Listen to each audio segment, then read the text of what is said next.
শ্লোক সংখ্যা 16। শুশ্রূষ শ্রদ্ধানস্য বাসুদেব কথার্চি সন্মহৎ সেবয়া বিপ্রা পুণ্যতীর্থ নিসেবনাথ। অনুবাদ: হে ব্রাহ্মণ ঋষিগণ, সব রকমের পাপ থেকে সম্পূর্ণভাবে মুক্ত ভাগবত ভক্তরা সেবা করার ফলে মহৎ সেবা সাধিত হয়। এই ধরনের সেবার ফলে কৃষ্ণ কথা শ্রবণে আসক্তির উদয় হয়। ভগবানের বিরুদ্ধে আচরণ করার প্রভু আপনাকে দেখা যাচ্ছে না। প্রভু আপনাকে দেখা যাচ্ছে না।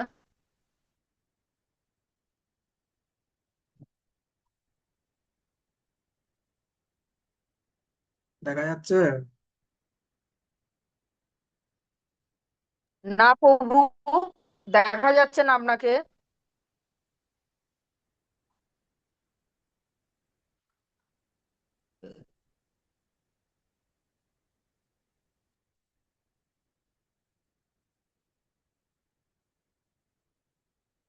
দেখা যাচ্ছে।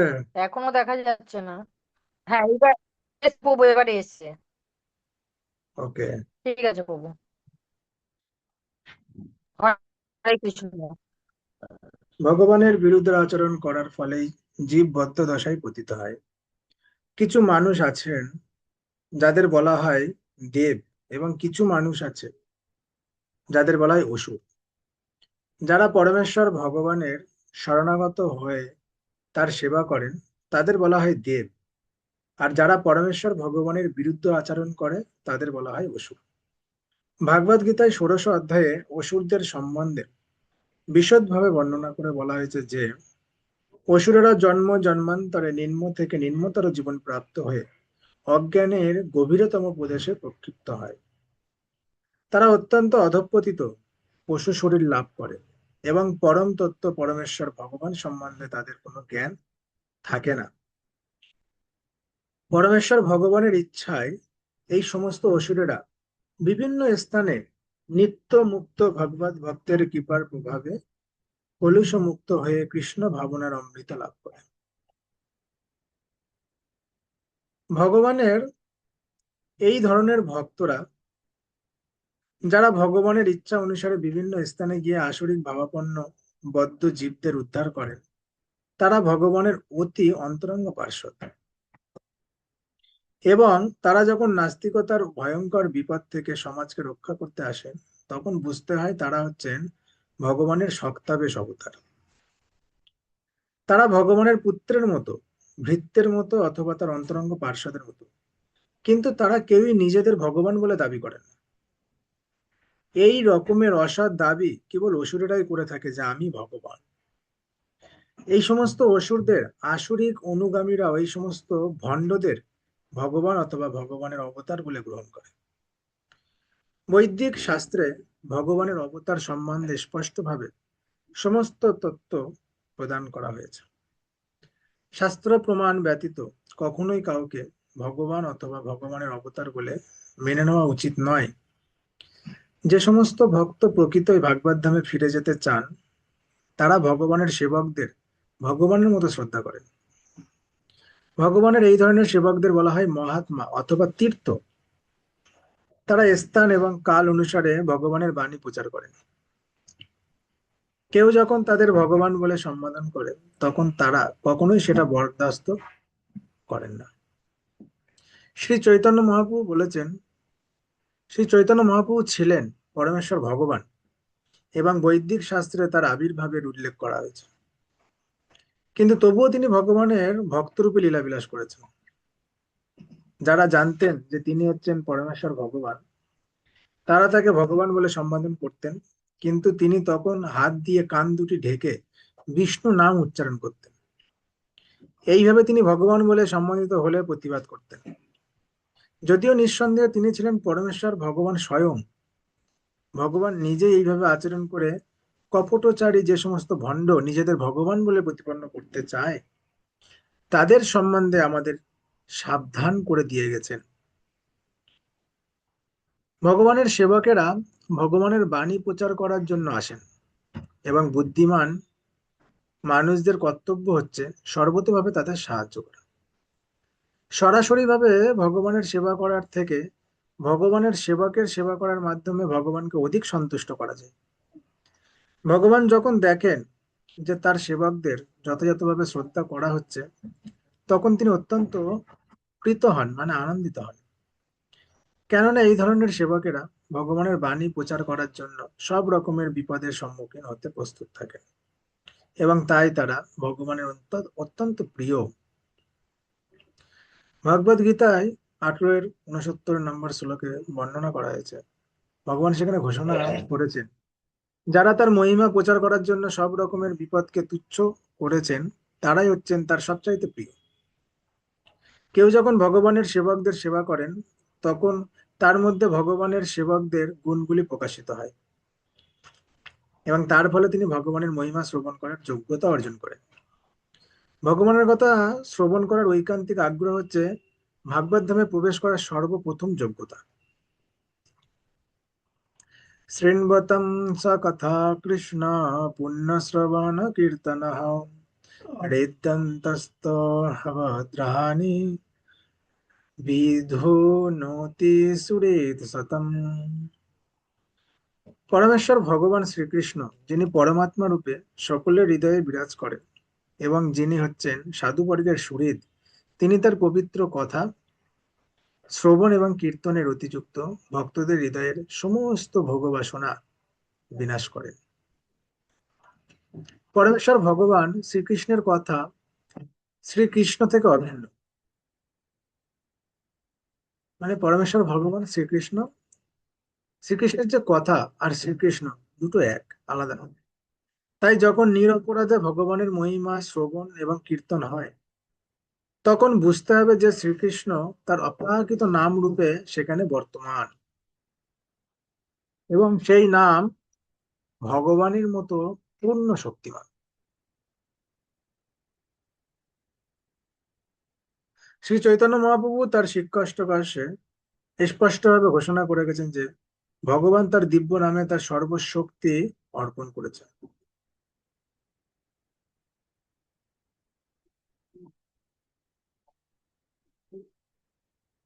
সেই নাম উচ্চারণ করার জন্য কোনো স্থান, কাল বা পাত্রের বাধ্যবাধকতা নেই, সব জায়গায় করা যায়। যে কেউ তার সুবিধা অনুসারে শ্রদ্ধা এবং মনোযোগ সহকারে সেই নাম কীর্তন করতে পারেন। ভগবান আমাদের প্রতি এতই কৃপালু যে তার অপ্রাকৃত নাম রূপে তিনি স্বয়ং আমাদের সম্মুখে উপস্থিত থাকতে পারেন। কিন্তু আমরা এমনই দুর্ভাগা যে ভগবানের নাম এবং মহিমা শ্রবণ ও কীর্তনে আমাদের কোনো রুচি নেই। ভগবানের দিব্য নাম শ্রবণ এবং কীর্তনে কিভাবে রুচি লাভ করা যায় সেই সম্বন্ধে আমরা ইতিমধ্যে আলোচনা করেছি। তা সম্ভব হয় কেবল ভগবানের শুদ্ধ ভক্তদের সেবা করার মাধ্যমে। ভগবান তার ভক্তের ডাকে সাড়া দেন। তিনি যখন দেখেন যে কোনো ভক্ত তার অপ্রাকৃত সেবা লাভের জন্য ঐকান্তিকভাবে আগ্রহী এবং তার ফলে তার কথা শ্রবণে গভীরভাবে উৎসুক হয়েছেন, তখন ভগবান তার হৃদয় থেকে তাকে এমন ভাবে পরিচালিত করেন যাতে ভক্ত অনায়াসে তার কাছে ফিরে যেতে পারে। ভগবানের কাছে ফিরে যাওয়ার জন্য আমাদের যে বাসনা, তার থেকে আমাদের তার কাছে ফিরিয়ে নিয়ে যাওয়ার জন্য ভগবানের উৎকণ্ঠা অনেক বেশি। আমাদের কি বাসনা, ভগবানের তার থেকে উৎকণ্ঠা বেশি যে আমাদেরকে কিভাবে এখান থেকে ওখানে নিয়ে যাবে ওনার কাছে। আমরা প্রায় কেউই ভগবানের কাছে ফিরে যেতে চায় না, কেবল মুষ্টিমেয় কয়েকজন ভগবানের কাছে ফিরে যেতে চান। কিন্তু কেউ যখন ভগবানের কাছে ফিরে যাওয়ার প্রত্যাশী হন, তখন ভগবান সর্বতোভাবে তাকে সাহায্য করেন। সর্বতোভাবে পাপমুক্ত না হলে ভগবানের রাজ্যে প্রবেশ করা যায় না। জড় জগতের পাপগুলি আমাদের জড়া প্রকৃতিকে ভোগ করার বাসনা থেকে উদ্ভূত। এই ধরনের কামনা বাসনা মুক্ত হওয়া অত্যন্ত কঠিন। কামিনী এবং কাঞ্চন হচ্ছে ভগবানের কাছে ফিরে যাওয়ার পথে সবচাইতে বড় প্রতিবন্ধক। ভক্তিমার্গে বহু বড় বড় ভক্ত এই প্রলোভনের বলি হয়ে ভক্তিমার্গ থেকে অধঃপতিত হয়েছে। কিন্তু ভগবান নিজে যখন কাউকে সাহায্য করেন, তখন ভগবানের কৃপায় তা অত্যন্ত সহজ সাধ্য হয়। কামিনী এবং কাঞ্চনের দ্বারা বিচলিত হওয়া খুবই স্বাভাবিক। কেননা জীব অনাদিকাল ধরে তাদের সঙ্গ করে আসছে। তাই তার প্রভাব থেকে মুক্ত হতে কিছু সময় তো লাগবেই। কিন্তু কেউ যদি নিষ্ঠা ভরে ভগবানের মহিমা শ্রবণ করে, মানে ভগবানের কথা শোনেন, ভাগবত কথা, গীতা কথা শোনেন, তখন ধীরে ধীরে তিনি তার স্বরূপ সম্বন্ধে অবগত হন। পরমেশ্বর ভগবানের কৃপায় ভক্ত তখন সেই সমস্ত আক্রমণ থেকে নিজেকে রক্ষা করার জন্য যথেষ্ট শক্তি লাভ করে। ধীরে ধীরে তার মন থেকে চাঞ্চল্য সৃষ্টিকারী সবকটি প্রতিবন্ধক বিদূরিত হয়। নষ্টপ্রিয়াসু ভদ্রেষু নিত্যম ভাগবত সেবয়া ভাগবত উত্তম শ্লোকে ভক্তির ভগবতী নৈষ্ঠুকে। নিয়মিতভাবে শ্রীমদ্ ভাগবত শ্রবণ করলে এবং ভগবানের শুদ্ধ ভক্তের সেবা করলে হৃদয়ের সমস্ত কলুষ, মানে যত পাপ আছে, সম্পূর্ণরূপে বিনষ্ট হয় এবং তখন উত্তম শ্লোকের দ্বারা বন্দিত যে পরমেশ্বর ভগবান শ্রীকৃষ্ণের প্রতি প্রেমময়ী ভক্তি সুদৃঢ় রূপে প্রতিষ্ঠিত হয়। আত্ম উপলব্ধির পথে প্রতিবন্ধক স্বরূপ হৃদয়ের সমস্ত অশুভ প্রবৃত্তিগুলি নির্মল করার উপায় এখানে বর্ণনা করা হয়েছে। এই উপায়টি হচ্ছে ভাগবতের সঙ্গ করা, যেটা আমরা করছি এখন, ভাগবতের সঙ্গ। এটা হচ্ছে গ্রন্থরা শ্রীমদ্ ভাগবতম পড়া হচ্ছে, স্বয়ং ভগবান ভাগবতের সঙ্গ করা। দু রকমের ভাগবত রয়েছে, গ্রন্থ ভাগবত, ভক্ত ভাগবত। এই উভয় ভাগবতই হচ্ছেন ভবরোগ নিরাময়ের উপযুক্ত উপায় এবং তাতে উভয়ের অথবা একজনের শরণাগত হলেই সব রকমের প্রতিবন্ধক বিদরিত হয়। তো অনেকে ভাগবতম পড়তে তো ভয় পায়, এতগুলো বই একসাথে পড়বো, হ্যাঁ, বই দেখলেই ভয় লাগে। ওই কারণে আমরা এরকম শোনার ব্যবস্থা করেছি। হ্যাঁ, কেউ ইউটিউব চ্যানেলে এসে সরাসরি শুধু এই কথাগুলো শুনতে, সব কথা শুনতে সবাই ভালোবাসে, পড়তে না ভালোবাসে কিন্তু শুনতে সবাই ভালোবাসে। তাই এখান থেকে ডাইরেক্ট কেউ শুনে নিতে পারবে সরাসরি হবে ভাগবতমের কথা। হ্যাঁ, যে কোনো একটার সাথে যুক্ত হলেই ভাবরোগ নিরাময়ের উপযুক্ত উপায়, তাতে উভয়ের অথবা একজনের শরণাগত হলে সব রকম প্রতিবন্ধকতা বিদূরিত হয়। ভক্ত ভাগবত গ্রন্থ ভাগবতের মতোই মঙ্গলপ্রদ, কেননা ভক্ত ভাগবত গ্রন্থ ভাগবতের নির্দেশ অনুসারেই তার জীবনকে পরিচালনা করে এবং গ্রন্থ ভাগবত পরমেশ্বর ভগবান এবং তার শুদ্ধ ভক্ত বা ভাগবতদের তত্ত্বে পূর্ণ। গ্রন্থ ভাগবত এবং ভক্ত ভাগবতে অভেদ সম্বন্ধ রয়েছে। ভক্ত ভাগবত হচ্ছেন পরমেশ্বর ভগবানের প্রত্যক্ষ প্রতিনিধি। তাই ভক্ত ভাগবতের সন্তুষ্টি বিধানের ফলেই গ্রন্থ ভাগবতের কৃপা লাভ করা যায়।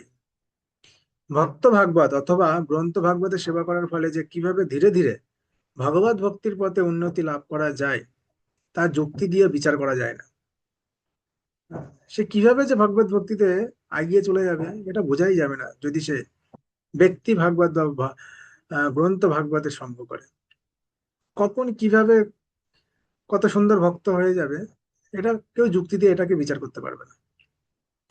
কিন্তু কেউ প্রকৃতপক্ষে তার সত্য, এবং ছিল নারদ মুনি, যিনি তার পূর্ব জীবনে ছিলেন একজন দাসীর পুত্র। হুম, নারদ মুনি ছিলেন একজন দাসীর পুত্র, তা বিশ্লেষণ করেছেন। নারদ মুনির পূর্ব জীবনে তার মাতা ছিলেন একজন দাসী এবং তিনি কয়েকজন ঋষির সেবায় যুক্ত ছিলেন, মানে ভক্ত ভাগবতের সেবায় যুক্ত ছিলেন এবং তার ফলে নারদ মুনিও সেই ঋষিদের সংস্পর্শে এসেছিলেন। তাদের সঙ্গ প্রভাবে এবং তাদের উচ্ছিষ্ট আহার করার ফলে দাসীপুত্র হওয়া সত্ত্বেও সেই পুত্র পরবর্তী জীবনে ভাগবত পর্ষদ মহাভক্ত ছিল নারদ মুনিতে পরিণত হন। এমনই হচ্ছে ভাগবত সঙ্গের অলৌকিক প্রভাব। এই প্রভাব সম্বন্ধে ব্যবহারিকভাবে অবগত হতে হলে আমাদের মনে রাখতে হবে যে ঐকান্তিক নিষ্ঠা সহকারে ভাগবত সঙ্গ করার ফলে অনায়াসে দিব্য জ্ঞান লাভ হয় এবং যার ফলে জীব পরমেশ্বর ভগবানের প্রেমময়ী সেবায় সুদৃঢ়ভাবে যুক্ত হন। ভাগবতের তত্ত্বাবধানে ভগবত ভক্তির পথে যতই উন্নতি লাভ হয় ভক্ত ততই পরমেশ্বর ভগবানের অপ্রাকৃত প্রেমময়ী সেবায় যুক্ত হন। তাই গ্রন্থ ভাগবতের বাণী ভক্ত ভাগবতের কাছ থেকেই গ্রহণ করতে হয় এবং এই দুই ভাগবতের সমন্বয়ের ফলে নবীন ভক্ত প্রভূতভাবে লাভবান হয়ে ভক্তিমার্গে ক্রমান্বিত লাভ করে। তদা রজস্তম ভাবা কামলভাদয় সৃজে চেতো এতো রণাবিদ্ধং স্থিতম সত্ত্বে প্রসীদতি। যখন হৃদয়ে নৈষ্ঠিকী ভক্তির উদয় হয় তখন রজ ও তম গুণের প্রভাবজাত কাম ক্রোধ লোভ ইত্যাদি রিপু সমূহ হৃদয় থেকে বিদরিত হয়ে যায়। তখন ভক্ত সত্য গুণে অধিষ্ঠিত হয়ে সম্পূর্ণরূপে প্রসন্ন হয়।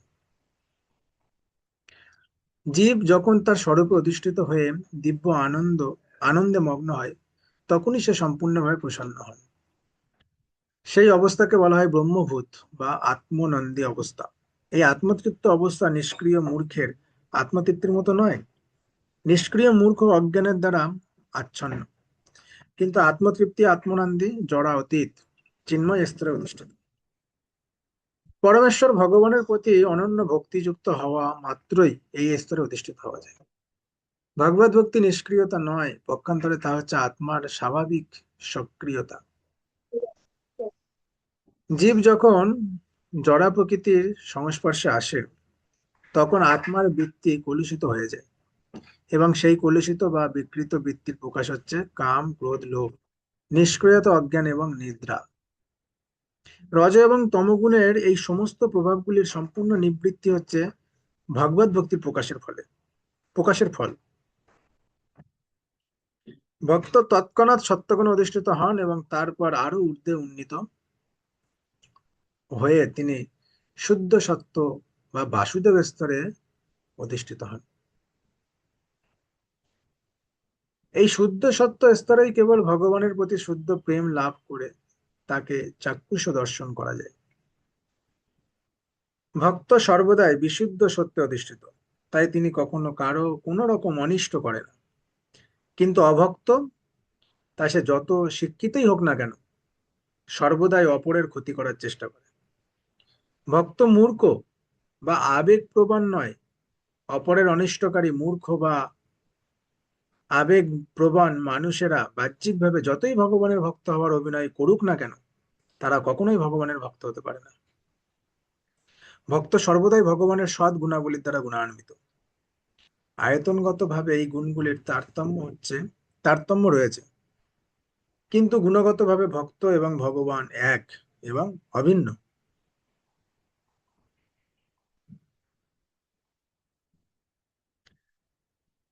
एवं प्रसन्न मनसा भगवद भक्ति जगतः भगवत तत्व विज्ञानम मुक्त संगस्य जायते। এইভাবে শুদ্ধ সত্যে অধিষ্ঠিত হয়ে ভক্তিযোগে যুক্ত হওয়ার ফলে যার চিত্ত প্রসন্ন হয়েছে তিনি সব রকম জড়বন্ধন মুক্ত হয়ে ভগবত তত্ত্ব বিজ্ঞান উপলব্ধি করেন। ভগবদ গীতায় বলা হয়েছে যে হাজার হাজার মানুষের মধ্যে কেবল দুই একজন সৌভাগ্যবান মানুষই জীবনে যথার্থ উদ্দেশ্যে সাধনে প্রয়াসী হন। অধিকাংশ মানুষই রজ এবং তমগুণের দ্বারা প্রভাবিত, এবং তাই তারা সর্বদাই কাম ক্রোধ লোভ মোহ অজ্ঞান ও নিদ্রায় মগ্ন।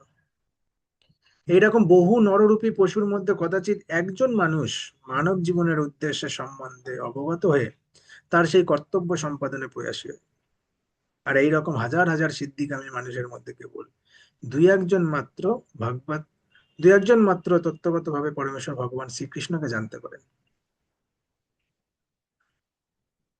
ভগবদ গীতাতে বলা হয়েছে 1855 শ্লোকে যে পরমেশ্বর ভগবান শ্রীকৃষ্ণকে জানার যে বিজ্ঞান তা কেবল ভক্তিযোগের মাধ্যমেই জানা যায়। যারা ভক্তি জীবন পালন করছে না তারা যদি বলে যে আমি ভগবানকে জানি, জানে না তারা। ভক্তিযোগের মাধ্যমেই ভগবানকে জানা যায়, ভগবান শ্রীকৃষ্ণকে জানা যায়। সেই কথা এই শ্লোকে প্রতিপন্ন হয়েছে। কোন সাধারণ মানুষ অথবা মানব জীবনের উদ্দেশ্য সাধন করেছেন যে মানুষ, তিনি পরমেশ্বর ভগবানকে বিজ্ঞানসম্মতভাবে অথবা পূর্ণরূপে জানতে পারেন না।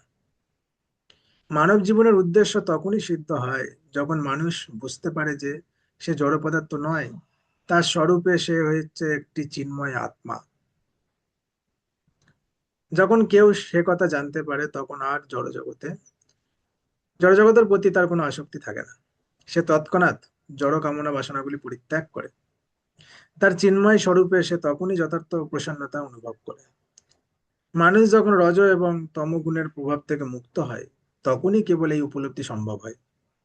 অর্থাৎ ব্রহ্মবোধ স্তরে অধিষ্ঠিত হয়ে কেউ যখন যথার্থ ব্রহ্মণোচিত গুণ অর্জন করে, তখনই কেবল তা সম্ভব হয়। ব্রাহ্মণ হচ্ছেন সত্যগুণের প্রতীক, আর অন্যরা যারা সত্যগুণে অধিষ্ঠিত নয়, তারা হয় ক্ষত্রিয়, বৈশ্য, শূদ্র অথবা শূদ্রাধম, শূদ্র থেকেও অধম। মানব জীবনে ব্রাহ্মণের স্তরই হচ্ছে সর্বোচ্চ স্তর, কেননা তারা সত্যগুণ অধিষ্ঠিত। তাই গুণগতভাবে ব্রাহ্মণ না হওয়া পর্যন্ত ভক্ত হওয়া যায় না। ভক্ত তার কার্যকলাপের মাধ্যমে ইতিমধ্যেই ব্রাহ্মণের স্তরে অধিষ্ঠিত হয়েছেন, তবে সেটি সর্বোচ্চ স্তর নয়। পূর্বে যা বলা হয়েছে, সেই ধরনের ব্রাহ্মণকে গুণাতীত চিন্ময় স্তরে অধিষ্ঠিত হতে হলে বৈষ্ণব হতে হবে। কলিযুগে বৈষ্ণব শ্রেষ্ঠ। শুদ্ধ বৈষ্ণব হচ্ছেন মুক্ত জীব, এবং তিনি ব্রাহ্মণ স্তরের ঊর্ধ্বে অধিষ্ঠিত, ব্রাহ্মণের থেকেও উপরে বৈষ্ণব। হ্যাঁ, সবাই ব্রাহ্মণের সেবা করার চিন্তা ভাবনা করে, কিন্তু বৈষ্ণব সেবা করলে ব্রাহ্মণের থেকে ঊর্ধ্বে সেবা করা হয়ে যাবে। বৈষ্ণব সেবার মাহাত্ম্য প্রচুর, ভগবানের ভক্তের সেবা। জড়জগতে ব্রাহ্মণ বদ্ধ জীব, কেননা ব্রাহ্মণ যদিও ব্রহ্মবোধ স্তরে অধিষ্ঠিত এবং তিনি জড়জগতের অনিত্যতা উপলব্ধি করতে পেরেছেন, কিন্তু তবুও পরমেশ্বর ভগবানের ভাগবত তত্ত্ব বিজ্ঞান তার জানা হয়নি।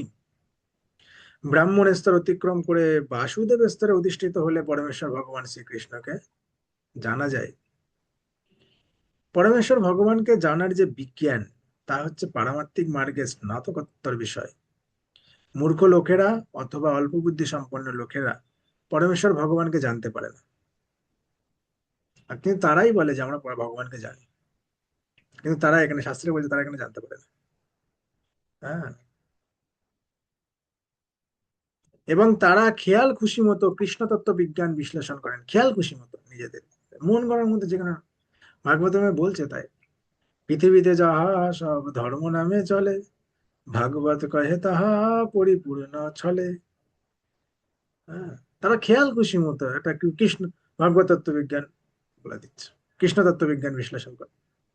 কেউ যদি ব্রাহ্মণ স্তরে অধিষ্ঠিত হওয়া সত্ত্বেও জড়জগতের গুণের প্রভাব থেকে মুক্ত হতে না পারে, তাহলে তার পক্ষে ভাগবত তত্ত্ব বিজ্ঞান লাভ করা সম্ভব নয়, সে ব্রাহ্মণই হোক, কিন্তু ভাগবত তত্ত্ব বিজ্ঞান লাভ করা সম্ভব নয় যদি ব্রাহ্মণ স্তরে অধিষ্ঠিত হওয়ার সত্ত্বেও জড়জগতের গুণগত গুণের প্রভাব থেকে মুক্ত হতে না পারে। কোন যথার্থ ব্রাহ্মণ যখন বৈষ্ণবে পরিণত হন, ব্রাহ্মণকে বৈষ্ণবে পরিণত হতে বলছে, মানে বৈষ্ণব কতটা শ্রেষ্ঠ, ব্রাহ্মণকে বলছে বৈষ্ণব হতে। কোন যথার্থ ব্রাহ্মণ যখন বৈষ্ণবে পরিণত হন, তখন তিনি জড়জগতের প্রভাব থেকে সম্পূর্ণরূপে মুক্ত, এবং সেই আত্মতৃপ্ত অবস্থায় পরমেশ্বর ভগবানকে যথাযথভাবে জানতে পারে। মানে বৈষ্ণব হচ্ছেন শ্রেষ্ঠ, কারণ বৈষ্ণব ভগবানকে যথাযথভাবে জানতে পারে। বৈষ্ণব এটা জানতে পারেন যে ঈশ্বর পরম কৃষ্ণ সচ্চিদানন্দ বিগ্রহ, অনাদিরাদি গোবিন্দ সর্বকারণ কারণ। বৈষ্ণব এটাকে উপলব্ধি করতে পারে। কিন্তু ব্রাহ্মণ তা কোনো জড়জগতের গুণের প্রভাব থেকে মুক্ত হতে পারেনি। যদিও ব্রাহ্মণ স্তরে অধিষ্ঠিত, কিন্তু সে এখনো জড়জগতের এই গুণগত গুণের প্রভাব থেকে মুক্ত হতে পারেনি। কিন্তু বৈষ্ণব ভগবানকে জানেন, শ্রীকৃষ্ণকে জানেন, যথাযথভাবে জানেন। কেন জানেন? কারণ তারা শ্রীকৃষ্ণের বই পড়ছে, গীতা ভাগবত পড়ছে, ওই কারণে জানেন। ভগবান যেখানে বলছেন যে কথাগুলো, সেগুলো তারা পড়ছে, তাই তারা জানে। হুম, কারণ তারা আত্মতৃপ্ত হচ্ছে। আত্মতৃপ্ত মানে আত্মাকে তৃপ্তি সাধন করছে। আত্মার কি দরকার এটা আমাদের জানা উচিত। আগের দিন পড়ছিলাম, হ্যাঁ, যে একটা পাখিকে, পাখির খাঁচাটাকে পরিষ্কার করলে পাখিটাকে কেউ আনন্দ দিতে পারে না। পাখির আনন্দ দিতে গেলে পাখির সম্পর্কে জানতে হবে, পাখির কি প্রয়োজন আছে সেই প্রয়োজন সম্পর্কে জানতে হবে। হ্যাঁ, ঠিক তেমনি দেহকে সতেজ রাখলে কখনো আত্মাকে আনন্দ দেওয়া যায় না। আত্মার কি প্রয়োজন সেটাকে জানতে হবে। দেহকে সতেজ রাখার জন্য দেহের কি প্রয়োজন আমরা জানি, কিন্তু আত্মাকে সন্তুষ্টি দেওয়ার জন্য আত্মার কি প্রয়োজন সেটা আমাদের জানা উচিত। আর কেন আত্মতত্ত্ব, আত্মতৃপ্তি কিভাবে হবে? হ্যাঁ, যিনি পরমেশ্বর ভগবানকে যথাযথভাবে জানতে পারবেন, সে হবে। মানে ভগবানকে জানাই মানে হচ্ছে আত্মতৃপ্তি। আমরা বলি যে আমরা দেহ নই, আমরা আত্মা, কিন্তু এই আত্মাটা তৃপ্ত সাধন করতে হবে। যেমন দেহটা আমরা নই, তবুও দেহটা সাধন করছি, দেহটাকে তৃপ্তি দিচ্ছি, কিন্তু আমরা জানি আমরা আত্মা, তবে আত্মাটাও আমাদের তৃপ্ত হওয়া উচিত, তার মানে ভগবানের কথা শোনা উচিত, যথাযথভাবে জানা উচিত ভগবান। এটাই হচ্ছে আত্মতৃপ্তি। হ্যাঁ। শ্লোক সংখ্যা 21 থেকে আমরা আগামীকাল আবার আলোচনা করব। আজকে এই পর্যন্তই। গ্রন্থরাজ শ্রীমদ্ ভাগবতম কি জয়, জগৎগুরু শিল প্রভুপাদ কি জয়, পতিত পাবন গুরু মহারাজ কি জয়, নিতাই গৌর প্রেমানন্দে। হরি হরি बोल। হরে কৃষ্ণ কৃষ্ণ কৃষ্ণ হরে হরে, হরে রাম রাম রাম হরে হরে। আপনারা বলুন, হরে কৃষ্ণ কৃষ্ণ বলো, কৃষ্ণ। কৃষ্ণ কৃষ্ণ কৃষ্ণ হরে হরে, হরে রাম হরে রাম, রাম রাম হরে হরে, হরে কৃষ্ণ হরে কৃষ্ণ কৃষ্ণ কৃষ্ণ হরে হরে, হরে রাম হরে রাম, রাম রাম রাম হরে রাম হরে, হরে হরে হরে। কৃষ্ণ হরে হরে কৃষ্ণ। কৃষ্ণ কৃষ্ণ কৃষ্ণ হরে হরে, হরে রাম হরে রাম, রাম হরে হরে। ওকে। বাঞ্ছা কল্পতরু ভাষ্য কৃপা সিন্ধু এব চ পতিতানাং পাবনেভ্যো বৈষ্ণবেভ্যো নমো নমো। অনন্ত কোটি বৈষ্ণব বিন্দু কি জয়। হরে প্রণাম প্রভু। হরে কৃষ্ণ। प्रणाम प्रभु।